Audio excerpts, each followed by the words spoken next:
ఇప్పటికీ 3-4 సార్లు ఈడీ విచారణకు పిలిస్తే కోర్టులో కేసు ఉంది, ఆ కోర్టులో కేసు తేలిన తర్వాతనే వస్తా, అంతవరకు రాను అని చాలాసార్లు రిప్లై ఇచ్చిండ్రు.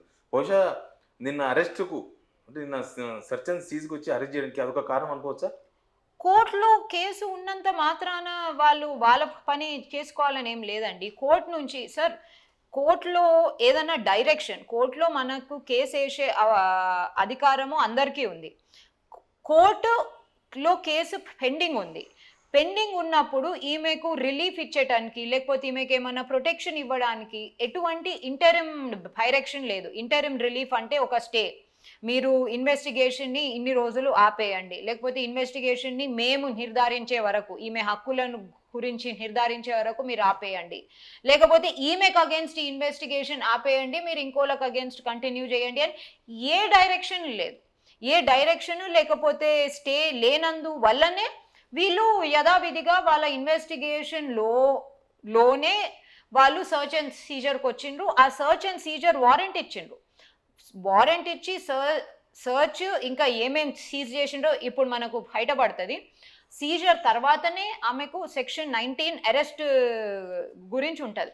కానీ section 4 of PMLA act punishment for money laundering, ఆ సెక్షన్ 4ని కూడా వాళ్ళు ఇంక్లూడ్ చేసి ఆమెను రిమాండ్లోకి తీసుకోవడం జరిగింది. మాకు అలిగేషన్ అంటే ఇప్పుడు మన కోర్టు డిసైడ్ చేసినప్పుడు కన్విక్షన్ అవుతుంది.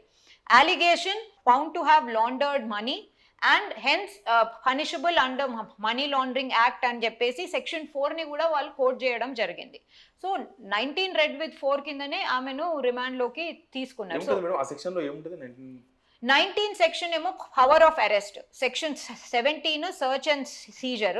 సెక్షన్ 19లో క్లియర్గా ఏముంటుందంటే మీరు సర్చ్ అండ్ సీజర్ చేస్తున్నప్పుడు లేకపోతే మీరు పలానా మనిషితోని మాట్లాడుతున్నప్పుడు అంటే ఆ వ్యక్తితో మాట్లాడినప్పుడు మీకు ఏ కోణానైనా ఈ వ్యక్తిని ఇలాగే వదిలేయొద్దు, ఇమీడియట్గా కస్టడీలోకి తీసుకున్న తర్వాతనే వాళ్ళ ఇంకేమైనా బయట పడే అవకాశము ఛాన్స్ ఎక్కువ ఉన్నది అని అంటే మీరు సెక్షన్ 19 కింద మీరు డ్యూ ప్రాసెస్ అంటే ప్రొసీజర్ వారెంట్ ఇష్యూ చేస్తూ మీరు అరెస్ట్ చేయొచ్చు అని ఉంది. అయితే వీళ్ళు 19 కింద అరెస్ట్ చేస్తూ సెక్షన్ 4ని కూడా కోట్ చేసిండు. సెక్షన్ 4 ఏమంటుంది? పిఎంఎల్ఏ యాక్ట్ అంటే పిఎంఎల్ఏ యాక్ట్ మనీ లాండరింగ్ కింద మీరు సోషల్ అయితే దానికి పనిష్మెంట్ ఏందో సెక్షన్ 4 చెప్తుంది.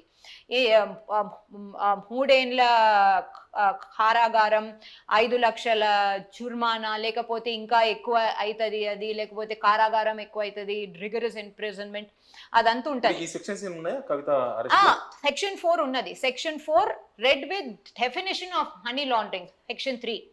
సో దాంతోనే వాళ్ళు రిమాండ్ సమరీ ఇచ్చి ఆమెను అరెస్ట్ చేసిండు.